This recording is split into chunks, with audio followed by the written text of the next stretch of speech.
Hi guys, welcome to my YouTube channel. मैं ngasi wari si yam interesting oi ba yam nungai ba true crime case amu oi doine. Sigi wari si dadi ko akoi ki lohong aba nupi ama na lohong aba matungda nupa ama koinara aga koinari ba nupa se pagi mapur oi ba sigi mayum da lo laga chahi tara manga hena thambagi wari oi doine. Ngasi ki wari da yaudori ba nupi se magi maming se Dolly Ostrich aduga ma se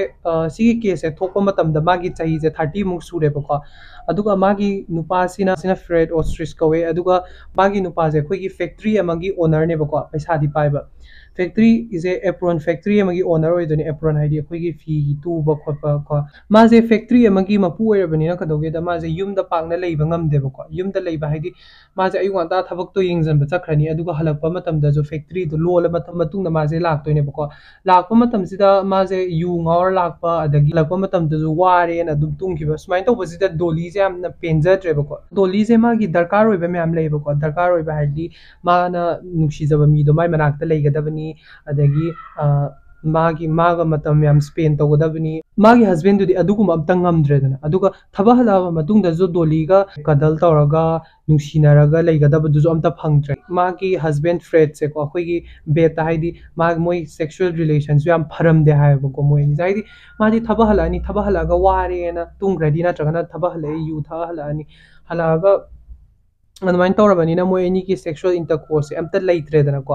अदुना डोली से हम पेंद्रेबा दुई मतमदुदा अदुबु नोमदि को 1913 की अयुक सिदा को डोली जिना मागी स्विंग मशीन काता कइनो अखोय की फी लोनबा मशीन दो को अदुगी मशीन जिदा फमगा मा थबक होगे कइनो मतुगे तव मतम जे माय मशीन जे यारमद्रेब को यारमदबजिदा अदुई मतमदुदा फ्रेड से युमदा लेतबा को युमदा लेते मा फैक्ट्री जा चखरे फैक्ट्री जा चखरबनिना डोलीना खली जे फैक्ट्री दगी कनानों कौरगा मागी मशीन दो सेमन लगेना खनबा अदुना फैक्ट्री दुदा कॉल तौरगा कनानोम थारो आइगी मेचिन जे याद्रे अमते सेमन जेना हाइबा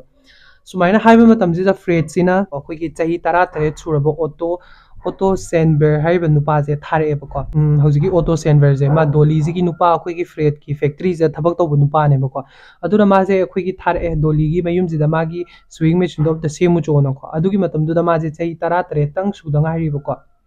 अदुगा हौजिकी डोली जिना को ऑटो सेनबर जे सुक्सोय सुतना लाकनी जे खंगेना कंफर्म ओइरगा ले हाय ऑटो जिना हौजिकी डोली गी मयुम जे यौरबा मतुंग द बेल जे खिंगे खिंगाबा मतुंग द थोंग जे हांगदोरपा मतम द को अखोइगी डोली जे बाना हौजिकी ऑटो जे इम्प्रेस तौनबो को मा जे मकोक तैना मखोंबो जे खंबरा हाइदी स्वाइ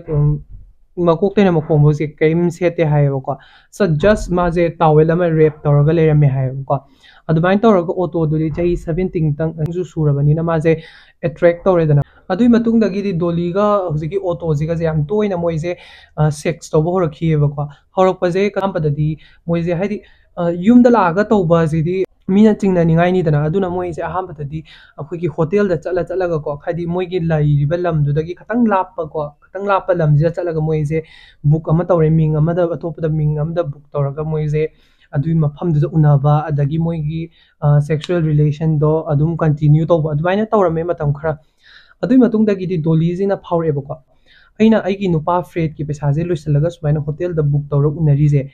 पैसाजे लोइसनबजे फ्रेड दा खंगकपा तारी सोइदना अइजे चिंगनरकपा तारेना माइ वाखल जिदा लाएबा डोली जिगी वाखल दको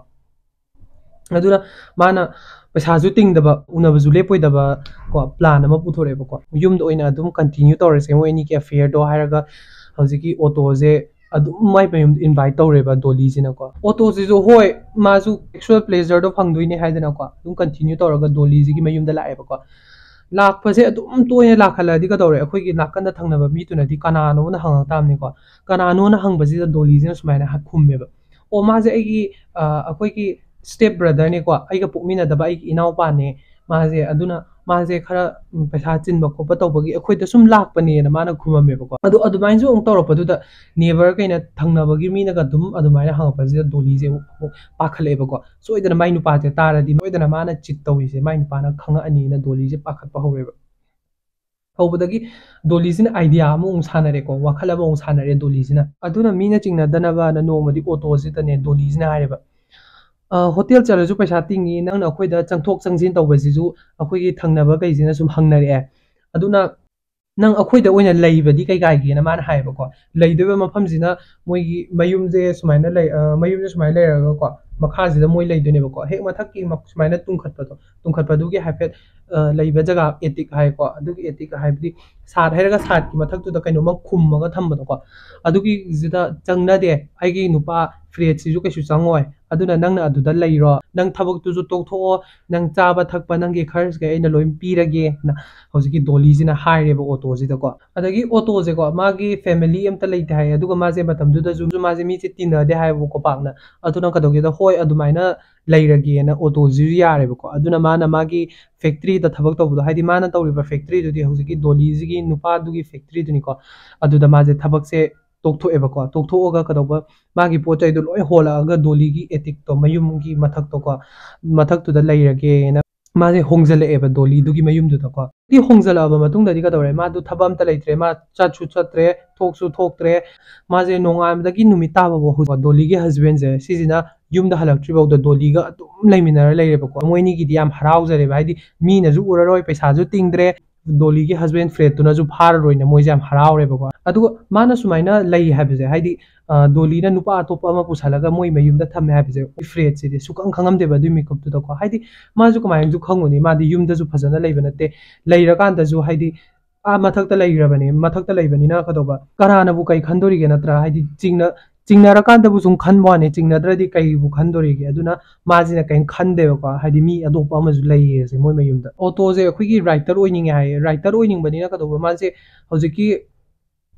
ꯗꯣꯂꯤꯗꯨꯅ ꯃꯣꯏ ꯃꯌꯨꯝꯗ ꯆꯠꯊꯣꯛ ꯆꯠꯁꯤꯟ ꯇꯧꯗꯕꯤꯗ ꯑꯗꯨꯝ ꯂꯩꯔꯣ ꯍꯥꯏꯕꯁꯦ ꯃꯥꯒꯤꯗꯤ ꯌꯥꯝ ꯆꯥꯎꯕ ꯒꯣꯜꯗꯟ ꯑꯣꯄꯣꯔꯆꯨꯅꯤꯇꯤ ꯑꯃ ꯑꯣꯏꯔꯦꯕ ꯍꯥꯏꯗꯤ ꯃꯥ ꯅꯣꯡꯉꯥꯟꯕꯗꯒꯤ ꯅꯨꯃꯤꯠ ꯇꯥꯕꯐꯥꯎ ꯃꯥꯅ ꯏꯅꯤꯡꯉꯤꯕ ꯃꯥꯅ ꯍꯥꯏꯗꯤ ꯃꯀꯣꯛꯇꯣ ꯊꯥꯗꯔꯒ ꯀꯩꯅꯣꯝꯃ ꯁꯦꯝꯒꯠꯅꯤꯡꯉꯤꯕꯀꯣ ꯑꯩꯈꯣꯏꯒꯤ ꯂꯥꯏꯔꯤꯛ ꯑꯃ ꯏꯕ ꯑꯣꯏꯔꯣ ꯑꯗꯨꯗ ꯃꯥꯁꯦ ꯐꯣꯀꯁ ꯇꯧꯔꯒ ꯂꯩꯕ ꯉꯝꯃꯅꯤꯅ ꯃꯥꯁꯦ ꯍꯔꯥꯎꯔꯦꯕ ꯃꯥꯁꯨ ꯑꯗꯒꯤ ꯗꯣꯂꯤꯒꯁꯨ ꯑꯗꯨꯝ ꯁꯦꯛꯁꯨꯋꯦꯜ ꯔꯤꯂꯦꯁꯟꯗꯣ ꯀꯟꯇꯤꯅ꯭ꯌꯨ ꯇꯧꯕ ꯌꯥꯔꯦꯅ ꯑꯃꯨꯛꯁꯨ ꯍꯔꯥꯎꯔꯦ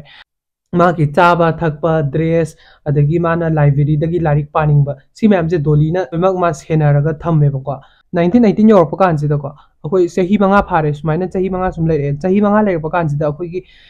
ꯐ꯭ꯔꯦꯠꯁꯦ ꯗꯣꯂꯤꯒꯤ ꯍꯁꯕꯦꯟꯁꯦ ꯁꯤꯁꯤꯅ ꯗꯣꯂꯤꯗꯗꯤ ꯁꯨꯝ ꯍꯥꯏꯕ ꯇꯨꯝꯕ ꯀꯥꯟꯗꯀꯣ ꯅꯨꯡꯗꯥꯡꯁꯤꯗ ꯃꯤ ꯆꯠꯄꯒꯤ ꯃꯈꯣꯟ ꯇꯥꯏ ꯑꯗꯒꯤ ꯑꯩꯈꯣꯏꯒꯤ ꯐ꯭ꯔꯤꯖꯇ ꯊꯝꯃꯤꯕ ꯆꯥꯅꯕꯁꯦꯀꯣ ꯃꯤ ꯑꯅꯤꯅ ꯆꯥꯒꯗꯕꯒꯤ ꯆꯥꯡꯗꯒꯤ ꯍꯦꯟꯅ ꯌꯥꯝ ꯊꯨꯅ ꯂꯣꯏ ꯑꯗꯒꯤ ꯃꯤ ꯑꯃ ꯀꯣꯏꯆꯠ ꯆꯠꯄꯒꯤ ꯇꯥꯏꯞꯇ ꯑꯗꯨꯝ ꯐꯥꯎꯋꯦꯅ ꯃꯥꯅ ꯗꯣꯂꯤꯗ ꯍꯥꯏꯕꯀꯣ ꯑꯗ ꯗꯣꯂꯤꯁꯤꯅ ꯀꯩ ꯍꯥꯏꯒꯦꯗ ꯅꯪ ꯗꯣꯛꯇꯔꯗ ꯑꯝꯇ ꯌꯦꯡꯊꯣꯛꯑꯣ ꯅꯪ ꯑꯗꯨꯃꯥꯏꯅ ꯅꯪ ꯈꯟꯖꯜꯂꯤꯗꯣ ꯐꯠꯇꯦ ꯗꯣꯛꯇꯔꯗ ꯑꯝꯇ ꯌꯦꯡꯊꯣꯛꯑꯣ ꯑꯗꯨꯃꯥꯏꯅ ꯈꯟꯖꯟꯒꯅꯨ ꯑꯩꯗꯤ ꯀꯩꯝ ꯈꯟꯗꯦꯅ ꯑꯩꯗꯤ ꯀꯩꯝ ꯐꯥꯎꯗꯦꯅ ꯃꯥꯅ ꯍꯥꯏꯔꯝꯃꯦꯕ ꯑꯗꯨꯒꯤ ꯃꯇꯨꯡꯗ ꯐ꯭ꯔꯦꯠꯁꯦꯀꯣ ꯗꯣꯂꯤꯒꯤ ꯍꯁꯕꯦꯟꯁꯦ ꯗꯣꯛꯇꯔꯗꯒ ꯆꯠꯇꯅ ꯌꯦꯡꯕ ꯃꯇꯝꯗ ꯍꯥꯏꯗꯤ ꯃꯉꯣꯟꯗ ꯀꯔꯤꯝ ꯑꯅꯥꯕ ꯑꯝꯇꯁꯨ ꯂꯩꯔꯝꯗ꯭ꯔꯦ ꯑꯁꯣꯏꯕ ꯑꯝꯇꯁꯨ ꯂꯩꯔꯝꯗ꯭ꯔꯦꯕ ꯃꯥꯅ ꯃꯥꯒꯤ ꯃꯦꯟꯇꯦꯜ ꯍꯦꯜꯊꯁꯦ ꯌꯦꯡꯊꯣꯛꯎꯕ ꯃꯇꯝꯗꯀꯣ ꯑꯗꯨꯒꯤ ꯃꯇꯨꯡꯗ ꯐ꯭ꯔꯦꯠꯁꯤꯅ ꯍꯥꯏꯔꯦ ꯁꯨꯃꯥꯏꯅ ꯍꯣꯏ ꯐꯔꯦ ꯌꯨꯝꯁꯦ ꯆꯥꯟꯅꯗ꯭ꯔ ꯃꯥꯜꯂꯦ ꯑꯩꯈꯣꯏ ꯂꯣꯁ ꯑꯦꯟꯖꯦꯜꯁꯇ ꯍꯣꯡꯉꯁꯦ LAꯗ ꯂꯩꯈ꯭ꯔꯁꯦꯅ ꯍꯥꯏꯔꯦꯕꯀꯣ ꯑꯗꯨ ꯍꯥꯏꯕ ꯃꯇꯝꯗ ꯗꯣꯂꯤꯁꯦ ꯄꯨꯔꯥ ꯄꯥꯈꯠꯈ꯭ꯔꯦꯕꯀꯣ LAꯗ ꯂꯩꯕ ꯍꯥꯏꯁꯤꯗꯤ ꯀꯩꯅꯣ ꯃꯥꯒꯤ ꯃꯊꯛꯇ ꯂꯩꯔꯤꯕ ꯃꯥꯅ ꯂꯣꯠꯂꯒ ꯊꯝꯃꯤꯕ ꯃꯥꯒꯤ ꯕꯣꯏ ꯐ꯭ꯔꯦꯟꯗꯣꯀꯣ ꯑꯗꯨꯗꯤ ꯀꯃꯥꯏꯅ ꯇꯧꯕꯅ ꯃꯥꯁꯦ ꯋꯥꯈꯜ ꯂꯥꯛꯑꯦꯕꯀꯣ ꯋꯥꯈꯜ ꯂꯥꯛꯄꯗꯒꯤ ꯃꯥꯁꯦ ꯄꯨꯔꯥ ꯄꯥꯈꯠꯈ꯭ꯔꯦꯕ ꯋꯥꯈꯜ ꯃꯥꯏ ꯅꯨꯄꯥꯗꯨꯅ ꯃꯉꯣꯟꯗ ꯋꯥꯈꯜ ꯑꯃ ꯂꯥꯛꯀꯗ꯭ꯔꯅ ꯈꯟꯗꯅ ꯍꯣꯏ ꯌꯨꯝ ꯑꯃ ꯊꯤꯔꯁꯦ ꯊꯤꯕ ꯃꯇꯝꯗꯨꯗ ꯑꯩꯗꯤ ꯌꯨꯝꯗꯣ ꯁꯥꯠ ꯍꯩꯔꯒ ꯁꯥꯠꯀꯤ ꯃꯊꯛꯇ ꯍꯧꯖꯤꯛꯀꯤ ꯑꯦꯇꯤꯛ ꯍꯥꯏꯔꯤꯗꯣ ꯑꯗꯨꯃꯥꯏꯅ ꯂꯩꯕ ꯌꯨꯝꯗꯣ ꯑꯗꯨ ꯄꯥꯝꯃꯦ ꯑꯗꯨꯒꯨꯝꯕ ꯑꯣꯏꯅ ꯊꯤꯁꯦꯅ ꯗꯣꯂꯤꯁꯤꯅ ꯅꯤꯡꯉꯥꯏ ꯇꯧꯔꯒ ꯒ꯭ꯔꯤꯒ꯭ꯔꯤ ꯇꯛꯑꯦꯕꯀꯣ ꯑꯗꯣ ꯃꯥꯏ ꯅꯨꯄꯤꯗꯨꯅꯁꯨ ꯑꯗꯨꯃꯥꯏꯅ ꯍꯥꯏꯔꯕꯅꯤꯅ ꯍꯣꯏ ꯐꯔꯦꯅ ꯈꯜꯂꯒ ꯃꯣꯏ ꯑꯅꯤꯁꯦ ꯑꯦꯇꯤꯛ ꯌꯥꯎꯕ ꯌꯨꯝ ꯑꯃ ꯊꯤꯔꯕ ꯃꯇꯨꯡꯗ ꯌꯨꯝꯗꯨꯗ ꯍꯣꯡꯖꯜꯂꯛꯀꯗꯕ ꯋꯤꯛ ꯑꯃꯃꯨꯛꯀꯤ ꯃꯃꯥꯡꯗꯀꯣ ꯂꯣꯏꯅꯃꯛ ꯁꯤꯟꯗꯣꯛ ꯁꯤꯟꯖꯤꯟ ꯇꯧꯔꯒ ꯍꯧꯖꯤꯛꯀꯤ ꯑꯣꯇꯣꯁꯦꯀꯣ ꯃꯥꯒ ꯈꯪꯅꯔꯤꯕ ꯃꯣꯏ ꯃꯌꯨꯝꯗ ꯂꯣꯠꯂꯤꯕ ꯅꯨꯄꯥꯁꯦꯀꯣ ꯑꯣꯇꯣꯁꯦ ꯋꯤꯛ ꯑꯃ ꯃꯃꯥꯡꯗ ꯍꯥꯟꯅ ꯊꯥꯈ꯭ꯔꯦꯕ ꯌꯨꯝ ꯑꯅꯧꯕꯁꯤꯗꯀꯣ ꯌꯨꯝ ꯑꯅꯧꯕꯁꯤꯗ ꯆꯪꯍꯜꯂꯒ ꯑꯦꯇꯤꯛꯇꯨꯗ ꯂꯩꯅꯕ ꯂꯣꯏꯅꯃꯛ ꯁꯤꯟꯗꯣꯛ ꯁꯤꯟꯖꯤꯟꯁꯦ ꯈꯪꯕ꯭ꯔꯥ ꯃꯣꯏ ꯑꯅꯤ ꯗꯣꯂꯤꯒ ꯃꯥꯒꯤ ꯍꯁꯕꯦꯟꯗꯨꯒ ꯂꯥꯛꯇ꯭ꯔꯤꯉꯩꯗꯀꯣ ꯍꯧꯖꯤꯛ ꯂꯣꯏ ꯁꯤꯟꯗꯣꯛ ꯁꯤꯟꯖꯤꯟꯁꯦ ꯂꯣꯏꯁꯤꯟꯈ꯭ꯔꯦꯕ ꯗꯣꯂꯤꯅ 1 ꯋꯤꯛꯀꯤ ꯃꯃꯥꯡꯗꯀꯣ ꯑꯗꯨꯃꯥꯏꯅ ꯇꯧꯔꯕ ꯃꯇꯨꯡꯗ ꯃꯣꯏ ꯑꯅꯤꯁꯨ ꯍꯧꯖꯤꯛꯀꯤ ꯌꯨꯝ ꯑꯅꯧꯕꯗꯨꯗ ꯍꯣꯡꯖꯜꯂꯛꯑꯦ ꯌꯨꯝ ꯑꯅꯧꯕꯁꯤꯗ ꯍꯣꯡꯖꯜꯂꯛꯑꯕ ꯃꯇꯨꯡꯗꯁꯨꯀꯣ ꯑꯩꯈꯣꯏꯒꯤ ꯐ꯭ꯔꯦꯠꯁꯦ ꯁꯤꯅ ꯍꯥꯏꯌꯦꯕ ꯑꯁ ꯌꯨꯝ ꯑꯅꯧꯕꯁꯤꯗ ꯍꯣꯡꯖꯜꯂꯛꯑꯕ ꯃꯇꯨꯡꯗꯁꯤꯗꯁꯨ ꯑꯩꯅ ꯍꯥꯟꯅꯒꯤ ꯑꯔꯤꯕ ꯌꯨꯝꯗꯨꯗ ꯐꯥꯎꯔꯝꯕ ꯃꯤ ꯂꯩꯕꯗꯧꯅ ꯐꯥꯎꯕ ꯑꯗꯒꯤ ꯃꯤ ꯑꯃ ꯆꯠꯄꯗꯧꯅ ꯐꯥꯎꯕꯁꯦ ꯑꯗꯨꯝ ꯀꯣꯛꯇꯦꯅ ꯈꯜꯂꯦꯕ ꯑꯗꯨꯅ ꯃꯥꯁꯦ ꯌꯥꯝ ꯁꯥꯎꯕ ꯍꯧꯒꯠꯂꯦꯕ ꯍꯥꯏꯗꯤ ꯇꯥꯏꯅꯐꯝ ꯈꯪꯗꯕꯗꯣ ꯍꯥꯏꯗꯤ ꯇꯧꯐꯝ ꯂꯥꯛꯐꯝ ꯑꯝꯇ ꯈꯪꯗꯕꯗꯣ ꯃꯥꯁꯦ ꯇꯧꯐꯝ ꯂꯥꯛꯐꯝ ꯑꯝꯇ ꯈꯪꯗꯕ ꯃꯥꯁꯦ ꯏꯁꯧ ꯌꯥꯝ ꯂꯥꯡꯕ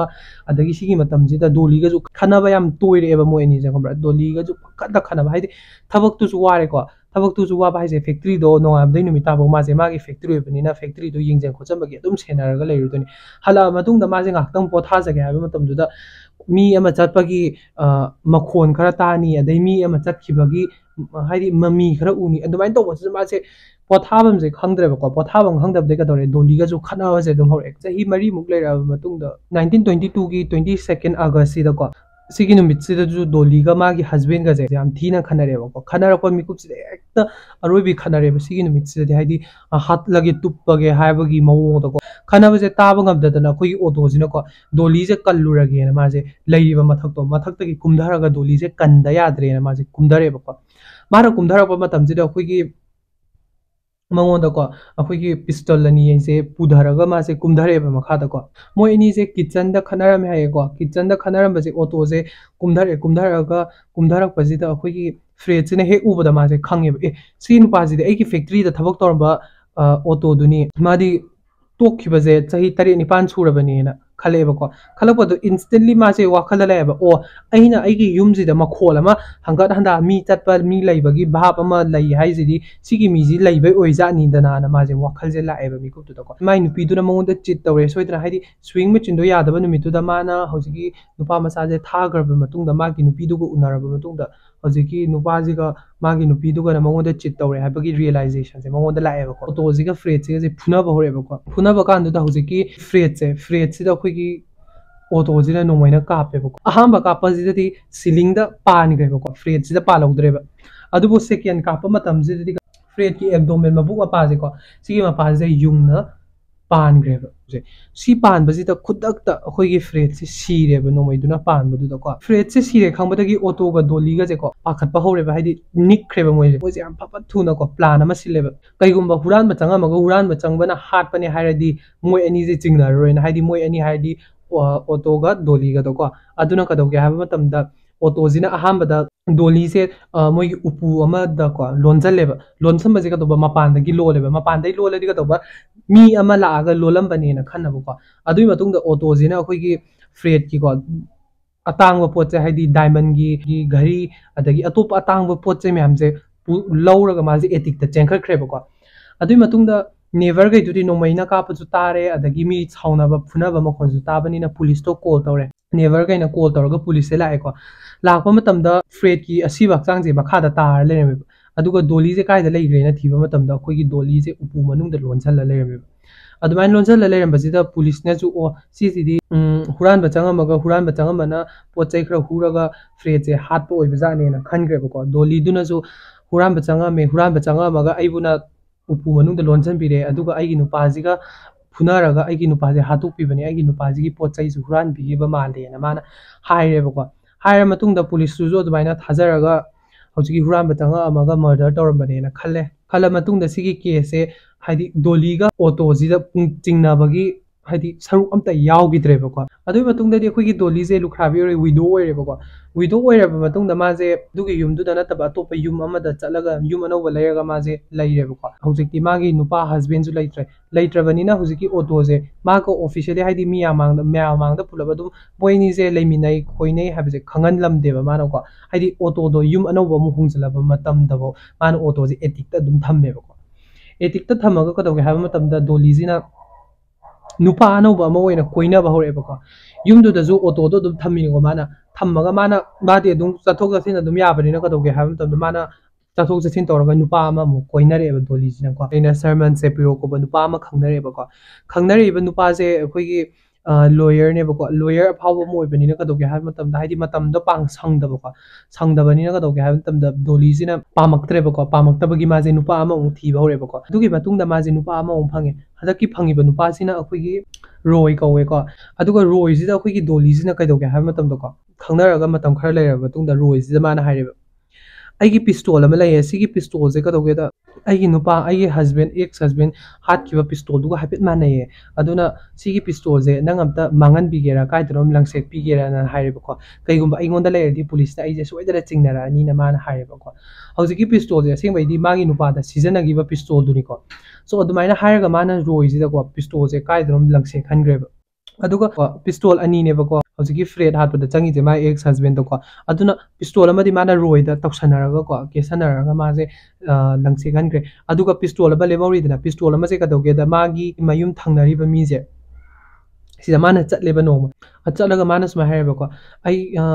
ꯄꯤꯁꯇꯣꯜ ꯑꯃ ꯂꯩꯔꯦ ꯁꯤꯒꯤ ꯄꯤꯁꯇꯣꯜꯁꯦ ꯑꯝꯇ ꯀꯥꯏꯗꯅꯣ ꯑꯝꯇ ꯂꯪꯁꯦꯛꯅꯕ ꯑꯝꯇ ꯐꯨꯝꯖꯤꯟꯈꯤꯁꯦ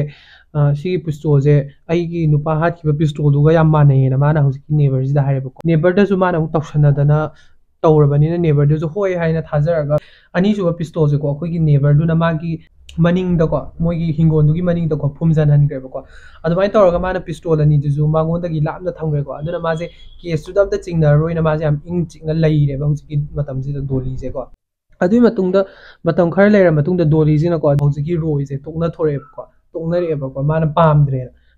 ꯇꯣꯛꯅꯕ ꯀꯥꯟꯗꯨꯗ ꯍꯧꯖꯤꯛꯀꯤ ꯔꯣꯏꯁꯤꯅ ꯁꯥꯎꯅꯤꯡꯃꯟꯗꯅꯀꯣ ꯃꯥꯁꯦ ꯂꯃꯟ ꯈꯨꯝꯒꯦꯅ ꯃꯥꯅ ꯄꯨꯂꯤꯁ ꯁ꯭ꯇꯦꯁꯟꯁꯤꯗ ꯆꯠꯂꯒ ꯗꯣꯂꯤꯅ ꯑꯩꯉꯣꯟꯗ ꯄꯤꯁꯇꯣꯜ ꯑꯃ ꯍꯨꯟꯗꯣꯛꯑꯣꯅ ꯍꯥꯏ ꯁꯤꯒꯤ ꯄꯤꯁꯇꯣꯜꯁꯦ ꯃꯥꯒꯤ ꯅꯨꯄꯥ ꯍꯥꯠꯈꯤꯕ ꯄꯤꯁꯇꯣꯜꯗꯣ ꯌꯥꯝ ꯃꯥꯜꯂꯦ ꯑꯝꯇ ꯆꯦꯛ ꯇꯧꯕꯤꯌꯣꯅ ꯃꯥꯅ ꯄꯨꯂꯤꯁꯁꯤꯗ ꯔꯤꯄꯣꯔꯠ ꯇꯧꯔꯦꯕꯀꯣ ꯑꯗꯨ ꯔꯤꯄꯣꯔꯠ ꯇꯧꯔ ꯃꯇꯨꯡꯗ ꯅꯣꯡꯃꯩꯗꯣ ꯀꯥꯏꯗ ꯊꯝꯈꯤꯒꯦ ꯍꯥꯏꯕ ꯃꯇꯝꯗ ꯍꯧꯖꯤꯛꯀꯤ ꯔꯣꯏꯁꯤꯅ ꯃꯐꯝꯗꯣ ꯇꯥꯛꯑ ꯃꯇꯨꯡꯗ ꯄꯨꯂꯤꯁꯅ ꯔꯤꯀꯚꯔ ꯇꯧꯔꯦ ꯂꯧꯈꯠꯈ꯭ꯔꯦꯕ ꯍꯧꯖꯤꯛꯀꯤ ꯅꯣꯡꯃꯩꯁꯦ ꯂꯧꯈꯠꯂꯕ ꯃꯇꯨꯡꯗ ꯑꯩꯈꯣꯏꯒꯤ ꯗꯣꯂꯤꯁꯤꯁꯨ ꯑꯩꯈꯣꯏꯒꯤ ꯄꯨꯂꯤꯁ ꯁ꯭ꯇꯦꯁꯟꯁꯤꯗ ꯂꯧꯈꯠꯂꯛꯑꯦꯀꯣ ꯃꯥꯁꯦ ꯄꯨꯂꯤꯁ ꯁ꯭ꯇꯦꯁꯟꯗ ꯍꯧꯖꯤꯛꯀꯤ ꯅꯣꯡꯃꯩꯗꯨꯒꯤ ꯄꯨꯂꯤꯁꯇ ꯐꯥꯈ꯭ꯔꯦꯁꯦ ꯅꯦꯕꯔꯗꯨꯅ ꯇꯥꯕ ꯃꯇꯝꯗ ꯅꯦꯕꯔꯗꯨꯅꯁꯨ ꯄꯨꯂꯤꯁꯇ ꯑꯃꯨꯛ ꯍꯥꯏꯔꯛꯑꯦꯕꯀꯣ ꯗꯣꯂꯤꯅ ꯑꯩꯉꯣꯟꯗꯁꯨ ꯑꯩꯈꯣꯏꯒꯤ ꯃꯅꯤꯡꯊꯣꯡꯒꯤ ꯍꯤꯡꯒꯣꯜꯗ ꯄꯤꯁꯇꯣꯜ ꯑꯃ ꯐꯨꯝꯕꯤꯌꯣꯅ ꯐꯨꯝꯃꯦꯅꯀꯣ ꯑꯗꯨꯒꯤ ꯄꯤꯁꯇꯣꯜꯗꯨꯁꯨ ꯑꯃꯨꯛ ꯔꯤꯀꯣꯚꯔ ꯇꯧꯔꯕ ꯃꯇꯨꯡꯗ ꯍꯧꯖꯤꯛꯀꯤ ꯄꯤꯁꯇꯣꯜꯗ ꯌꯥꯎꯔꯤꯕ ꯅꯝꯕꯔꯗꯣꯀꯣ ꯄꯥꯕ ꯉꯝꯗ꯭ꯔꯦꯕ ꯄꯨꯂꯤꯁꯈꯩꯁꯦ ꯀꯩꯒꯤ ꯄꯥꯕ ꯉꯝꯗ꯭ꯔꯤꯅꯣ ꯍꯥꯏꯔꯗꯤ ꯂꯩꯔꯤꯕ ꯄꯤꯁꯇꯣꯜ ꯑꯅꯤꯃꯛꯇꯣ ꯀꯣꯂꯤꯡ ꯄꯨꯔꯥ ꯀꯥꯔꯦꯕꯀꯣ ꯑꯗꯨꯅ ꯄꯤꯁꯇꯣꯜꯗꯨꯒꯤ ꯁꯦꯔꯤꯌꯦꯜ ꯅꯝꯕꯔꯗꯣ ꯈꯪꯕ ꯉꯝꯗ꯭ꯔꯕꯅꯤꯅ ꯍꯧꯖꯤꯛꯀꯤ ꯐ꯭ꯔꯦꯗꯇꯣ ꯍꯥꯠꯈꯤꯕ ꯃꯇꯝꯗ ꯁꯤꯖꯤꯟꯅꯈꯤꯕ ꯁꯦꯔꯤꯌꯦꯜ ꯅꯝꯕꯔ ꯄꯤꯁꯇꯣꯜꯗꯣꯀꯣ ꯑꯗꯨꯒ ꯂꯤꯡ ꯇꯧꯅꯕ ꯉꯝꯗ꯭ꯔꯦꯕꯀꯣ ꯑꯗꯨꯃꯥꯏꯅ ꯀꯁꯇꯗꯤꯗ ꯂꯩꯔꯤꯉꯩ ꯃꯇꯝꯁꯤꯗ ꯃꯥꯒ ꯍꯥꯟꯅ ꯈꯪꯅꯔꯝꯕ ꯍꯥꯏꯗꯤ ꯔꯣꯏꯒ ꯈꯪꯅꯗ꯭ꯔꯤꯉꯩ ꯃꯃꯥꯡꯗ ꯈꯪꯅꯔꯝꯕ ꯑꯩꯈꯣꯏꯒꯤ ꯂꯣꯌꯔꯁꯦꯀꯣ ꯁꯔꯃꯟ ꯁꯦꯄꯤꯌꯣꯗꯀꯣ ꯃꯥꯁꯦ ꯂꯥꯛꯑꯒ ꯗꯣꯂꯤꯁꯦ ꯎꯅꯕ ꯀꯥꯟꯗꯀꯣ ꯁꯦꯄꯤꯔꯣꯁꯤꯗ ꯗꯣꯂꯤꯁꯤꯅ ꯁꯨꯃꯥꯏꯅ ꯍꯥꯏꯔꯦꯕꯀꯣ ꯑꯩꯒꯤ ꯁ꯭ꯇꯦꯞ ꯕ꯭ꯔꯗꯔ ꯑꯃ ꯂꯩꯀꯣ ꯑꯩ ꯏꯅꯥꯎꯄꯥ ꯑꯃ ꯂꯩꯕꯅꯦ ꯑꯩꯒꯤ ꯌꯨꯝꯗꯨꯗ ꯑꯩꯁꯦ ꯁꯤꯗ ꯂꯩꯔꯗꯤ ꯃꯥꯁꯦ ꯆꯥꯅꯕ ꯊꯛꯅꯕ ꯑꯝꯇ ꯀꯅꯥꯝꯇꯅ ꯄꯤꯕꯤꯅꯕ ꯂꯩꯔꯝꯃꯔꯣꯏ ꯅꯪ ꯑꯝꯇ ꯑꯩꯒꯤ ꯌꯨꯝꯗ ꯆꯠꯄꯤꯌꯣ ꯑꯗꯨꯒ ꯑꯩ ꯏꯅꯥꯎꯄꯥꯗꯣ ꯃꯥꯒꯤ ꯆꯥꯅꯕ ꯑꯝꯇ ꯄꯤꯕꯤꯌꯣꯅ ꯍꯥꯏꯔꯦꯕꯀோ ꯑꯗꯨꯒ ꯃꯥꯅ ꯁꯨꯃꯥꯏꯅ ꯍꯥꯏꯔꯦ ꯃꯥꯗꯣ ꯑꯦꯇꯤꯛꯇ ꯂꯩꯕꯅꯤ ꯑꯦꯇꯤꯛꯇ ꯂꯩꯕꯗꯣ ꯃꯥꯗꯣ ꯊꯣꯔꯛꯍꯟꯒꯦꯗꯤ ꯑꯦꯇꯤꯛꯀꯤ ꯊꯣꯡꯗꯨꯗ ꯑꯍꯨꯝꯂꯛ ꯇꯣꯛꯅ ꯌꯩꯔ ꯃꯇꯨꯡꯗ ꯃꯥꯗꯣ ꯊꯣꯔꯛꯀꯅꯤꯅ ꯍꯥꯏꯔꯦꯕꯀꯣ ꯑꯗꯨꯒꯤ ꯃꯇꯨꯡꯗ ꯍꯧꯖꯤꯛꯀꯤ ꯂꯣꯌꯔ ꯃꯤꯁꯇꯔ ꯁꯦꯄꯤꯔꯣꯁꯦ ꯗꯣꯂꯤꯒꯤ ꯃꯌꯨꯝꯗ ꯆꯠꯂꯦꯕꯀꯣ ꯗꯣꯂꯤꯒꯤ ꯃꯌꯨꯝꯗ ꯂꯥꯛꯑꯒ ꯍꯧꯖꯤꯛꯀꯤ ꯃꯣꯏꯒꯤ ꯑꯦꯇꯤꯛꯇꯨꯒꯤ ꯊꯣꯡꯁꯤꯗ ꯇꯣꯛꯅ ꯑꯍꯨꯝꯂꯛ ꯊꯤꯜꯂꯛꯄ ꯀꯥꯟꯁꯤꯗ ꯑꯩꯈꯣꯏꯒꯤ ꯑꯣꯇꯣꯁꯦ ꯊꯣꯔꯛꯑꯦꯕꯀꯣ ꯊꯣꯔꯛꯄꯒ ꯑꯣꯇꯣꯁꯤꯒ ꯃꯤꯁꯇꯔ ꯁꯦꯄꯤꯔꯣꯁꯤꯒ ꯋꯥꯔꯤꯁꯦ ꯁꯨꯝ ꯁꯥꯟꯅꯕ ꯍꯧꯔꯛꯄꯁꯤꯗ ꯑꯣꯇꯣꯁꯤꯅ ꯋꯥꯔꯤꯁꯦ ꯍꯧꯕꯗꯩ ꯂꯣꯏꯕ ꯍꯧꯖꯤꯛꯀꯤ ꯃꯤꯁꯇꯔ ꯁꯦꯄꯤꯔꯣꯁꯤꯁꯨ ꯂꯤꯔꯦꯕꯀꯣ ꯍꯥꯏꯗꯤ ꯗꯣꯂꯤꯁꯤꯅ ꯀꯣ ꯃꯥꯒꯤ ꯅꯨꯄꯥꯗꯣ ꯍꯤꯡꯉꯤꯉꯩꯗ ꯃꯥꯁꯦ ꯀꯃꯥꯏꯅ ꯃꯌꯨꯝꯗ ꯂꯣꯜꯂꯛꯈꯤ ꯑꯗꯩ ꯌꯨꯝꯗ ꯂꯣꯜꯂꯛꯑꯒ ꯁꯤꯒꯤ ꯑꯅꯧꯕ ꯌꯨꯝꯁꯤꯗ ꯀꯃꯥꯏꯅ ꯂꯥꯛꯏꯅꯣ ꯑꯅꯧꯕ ꯌꯨꯝ ꯑꯅꯤꯔꯛ ꯁꯨꯔꯦꯗꯅꯀꯣ ꯁꯤꯗ ꯀꯃꯥꯏꯅ ꯂꯥꯛꯏꯅꯣ ꯈꯣꯠꯂꯤꯅꯣꯁꯦ ꯋꯥꯔꯤꯁꯦ ꯍꯧꯕꯗꯩ ꯂꯣꯏꯕꯁꯦ ꯂꯣꯏꯅ ꯂꯤꯔꯦꯕꯀꯣ ꯑꯗꯨꯒ ꯃꯥꯁꯦ ꯃꯥꯒꯤ ꯃꯅꯥꯎꯄꯥ ꯅꯠꯇꯦ ꯃꯥꯒ ꯃꯔꯤ ꯂꯩꯅꯕ ꯅꯨꯄꯥꯅꯦꯅꯁꯨ ꯃꯤꯁꯇꯔ ꯁꯦꯄꯤꯔꯣꯁꯤꯗ ꯍꯥꯏꯔꯦꯕꯀꯣ ꯑꯣꯇꯣꯁꯤꯅꯀꯣ ꯑꯗꯨ ꯇꯥꯕꯁꯤꯗ ꯑꯣꯇꯣꯁꯦ ꯄꯨꯔꯥ ꯁꯥꯎꯔꯦꯕꯀꯣ ꯗꯣꯂꯤꯁꯤꯅ ꯇꯧꯔꯤꯁꯦ ꯀꯩꯅꯣꯅ ꯑꯗꯣ ꯁꯥꯎꯔꯒ ꯀꯩꯗꯧꯒꯦ ꯍꯥꯏꯕ ꯃꯇꯝꯗ ꯍꯧꯖꯤꯛꯀꯤ ꯑꯣꯇꯣꯁꯦ ꯍꯧꯖꯤꯛꯀꯤ ꯃꯤꯁꯇꯔ ꯁꯦꯄꯤꯔꯣ ꯂꯣꯌꯔꯗꯣꯀꯣ ꯑꯗꯨꯗꯨꯅ ꯗꯣꯂꯤꯒꯤ ꯃꯌꯨꯝꯗꯨꯗꯩ ꯇꯥꯟꯊꯣꯛꯈ꯭ꯔꯦꯕꯀꯣ ꯆꯠꯈ꯭ꯔꯣꯅꯀꯣ ꯇꯥꯟꯊꯣꯛꯈ꯭ꯔ ꯃꯇꯨꯡꯗ ꯃꯤꯁꯇꯔ ꯁꯦꯄꯤꯔꯣꯁꯤꯅ ꯗꯣꯂꯤꯁꯦ ꯕꯦꯜꯗ ꯇꯧꯔꯒ ꯂꯧꯊꯣꯛꯑꯦꯀꯣ ꯀꯁꯇꯗꯤꯗꯩꯁꯨ ꯂꯧꯊꯣꯛꯄꯤꯔꯦ ꯑꯗꯨꯒ ꯗꯣꯂꯤꯒ ꯃꯤꯁꯇꯔ ꯁꯦꯄꯤꯔꯣꯒꯁꯦ ꯑꯃꯨꯛ ꯔꯤꯂꯦꯁꯟꯗꯣ ꯍꯟꯖꯟꯅꯔꯛꯑꯒ ꯃꯣꯏ ꯑꯅꯤꯁꯦ ꯑꯃꯨꯛ ꯂꯩꯃꯤꯟꯅꯔꯦꯕ ꯃꯤꯁꯇꯔ ꯁꯦꯄꯤꯔꯣꯁꯤꯁꯨ ꯂꯣꯌꯔ ꯑꯐꯥꯎꯕ ꯑꯃꯅꯤꯅ ꯗꯣꯂꯤꯗ ꯂꯩꯕ ꯆꯥꯔꯖꯦꯁ ꯃꯌꯥꯝꯗꯤ ꯍꯥꯏꯗꯤ ꯃꯥꯗ ꯆꯤꯡꯅꯕꯒꯤ ꯂꯩꯕ ꯃꯌꯥꯝꯗꯣꯀꯣ ꯑꯗꯨ ꯀꯌꯥꯁꯨ ꯂꯣꯏ ꯗ꯭ꯔꯣꯞ ꯇꯧꯍꯜꯂꯦꯕꯀꯣ ꯃꯥ ꯅꯠꯇ꯭ꯔꯦꯅ ꯑꯣꯏꯍꯟꯈ꯭ꯔꯦꯕꯀꯣ ꯃꯥ ꯅꯠꯇꯦ ꯃꯥꯒ ꯃꯔꯤ ꯑꯝꯇ ꯂꯩꯅꯗꯦꯅ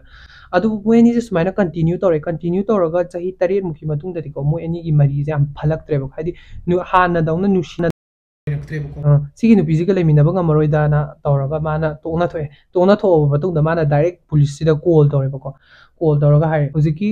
ꯗꯣꯂꯤꯁꯤꯗ ꯃꯥꯒꯤ ꯑꯦꯛꯁ ꯍꯁꯕꯦꯟ ꯁꯤꯔꯤꯗꯣ ꯗꯣꯂꯤꯅ ꯍꯥꯠꯄ ꯃꯥꯜꯂꯤ ꯑꯗꯨꯒ ꯆꯍꯤ 8 ꯑꯩꯅ ꯃꯥꯒ ꯂꯩꯃꯤꯟꯅꯔꯛꯄꯗ ꯑꯩꯅ ꯈꯪꯕ ꯃꯌꯥꯝꯗꯣ ꯁꯤꯅꯦꯅ ꯄꯨꯂꯤꯁꯇ ꯂꯣꯏꯅꯃꯛ ꯇꯝꯃꯦꯕ ꯃꯥꯅ ꯄꯥꯎꯁꯦꯀꯣ ꯇꯝꯃꯕ ꯃꯇꯨꯡꯗ ꯄꯨꯂꯤꯁꯅ ꯍꯧꯖꯤꯛꯀꯤ ꯗꯣꯂꯤꯁꯦ ꯗꯥꯏꯔꯦꯛ ꯈꯨꯗꯛꯇ ꯃꯥꯁꯦ ꯑꯦꯔꯦꯁ ꯇꯧꯔꯦꯕꯀꯣ ꯑꯦꯔꯦꯁ ꯇꯧꯔꯒ ꯏꯟꯇꯔꯣꯒꯦꯠ ꯇꯧꯕ ꯃꯇꯝꯁꯤꯗ ꯀꯃꯥꯏꯅ ꯃꯥꯒꯤ ꯍꯁꯕꯦꯟꯗꯣ ꯍꯥꯠꯄꯅꯣ ꯈꯣꯠꯄꯅꯣꯅ ꯍꯪꯕ ꯀꯥꯟꯁꯤꯗ ꯑꯣꯇꯣꯁꯤꯁꯨ ꯏꯟꯚꯣꯜቭ ꯑꯣꯏꯔꯦꯕꯀꯣ ꯑꯣꯇꯣꯁꯦ ꯏꯟꯚꯣꯜቭ ꯑꯣꯏꯔꯕꯅꯤꯅ ꯑꯣꯇꯣꯁꯦ ꯀꯥꯏ ꯆꯠꯈ꯭ꯔꯦꯅ ꯑꯃꯨꯛ ꯊꯤꯕ ꯍꯧꯔꯦꯕꯀꯣ ꯄꯨꯂꯤꯁꯁꯤꯅ ꯊꯤꯕ ꯍꯧꯔꯒ ꯑꯣꯇꯣꯁꯦ ꯐꯥꯏꯅꯦꯂꯤ ꯑꯃꯨꯛ ꯑꯦꯔꯦꯁ ꯇꯧꯔꯦ ꯑꯣꯇꯣꯁꯦ ꯑꯦꯔꯦꯁ ꯇꯧꯔꯕ ꯃꯇꯨꯡꯗ ꯃꯣꯏ ꯑꯅꯤꯁꯦ ꯇ꯭ꯔꯥꯏꯜꯒꯤꯗꯃꯛ ꯀꯣꯔꯠꯇ ꯄꯨꯊꯣꯛꯑꯦꯕꯀꯣ ꯀꯣꯔꯠꯇ ꯄꯨꯊꯣꯛꯄ ꯃꯇꯝꯁꯤꯗ ꯌꯥꯝ ꯑꯟꯂꯛꯀꯤꯂꯤ ꯀꯣ ꯍꯥꯏꯗꯤ ꯁꯤꯔꯤꯕ ꯃꯤꯗꯨꯒꯤꯗꯤ ꯃꯗꯥꯎ ꯌꯥꯔꯣꯏꯗꯣꯏꯅꯤꯀꯣ ꯑꯗꯨꯕꯨ हिंगौरीबा अनी हाइदि मी हाटपा अनीदुगिदि मदाव यादोरेबा कई दोगे हाइबा मतमदा मोइगी लमदुदको चटनबी अम लेरमेबको सी मतमसिदा मी हाटपदो पुथोक्तबा तारदि मी हाटपदो मी हाटपा नतेना कंसीडर तौनी मिचम ओइना दुम कंसीडर तौनी चाइराक पिरोय हाइबगी को अदुगी चटनबीदो अमा लेबनिना को हाइदि दोलीगा ऑटोगना फ्रेटो हाटपदो कुइरेदना को अदुना कदोगे हाइबा मतमदा कुइरबनिना हौजिकी टाइमलाइन दो अदुगी मरक्ता चंद्रे अदुना मोय एनीजे मी हाटपनीना कंसीडर तौरोइना कोर्टसिना हाइरेबको हाइदि मी हाटलेजे कन्फर्म तारगा पुलप evidence लेरबनी को अदुबु मोइगी लो दुगी मतुंग इना को सिगी पीरियड सिदा पुथोहौदबा तारदि सिगी पीरियड सिदा मरा लेबा मीदो पुथोहौदबा तारदि मरा लेतेना लौनी हाइबदुगी चटनबी अम लेबनिना कदोगे हाइ मतमदा ऑटो ग दोली ग जे मरा लेतेना कोर्ट सिना डिक्लेयर तौरेबा हाइदि मी हाटपने खंगना खंगना डिक्लेयर तौरेबा हाइदि लो दुदा इरगा लेरबनिना को अदुना कदोगे द 1936 दा मोय एनी दा लेरबा केस मैम अदे चार्जेस मैम दि लोइमक ड्रॉप तौरे मोइजे मरान अमता लेतबा मिचमनी मंगसिबो क्राइम अमता तौद्री ना मोय एनी जे थादोखरेबको 1936 दा थादोखरे 1936 दा थादोखरबा मतुंगदनि मोइजे मोय अनीगी तोंगान तोंगानबा पुंसीजे हिंगनग्रे 1961 दा डोली जे चाही 80 सुरगा माजे मागी मतमदो योरक्तना माजे लैगिद्रे 1961 दा को अदुबु मोय एनी दा वारकदबा हाइदि पनिशमेंट पीगदबा क्राइम दुसु पीद्रे हाइदि मी हाटखिबदो को हाइदि हाले खंगना खंगना क्राइम जे पीगिद्रेबको अदुगा सुमाइना दुम लोइग्रे मोयगी वारीजे ma'am ngasi gi wari je nungai biragadi like share and subscribe to biramo matong da ju nungai ba wari ma'am ama puraga laksage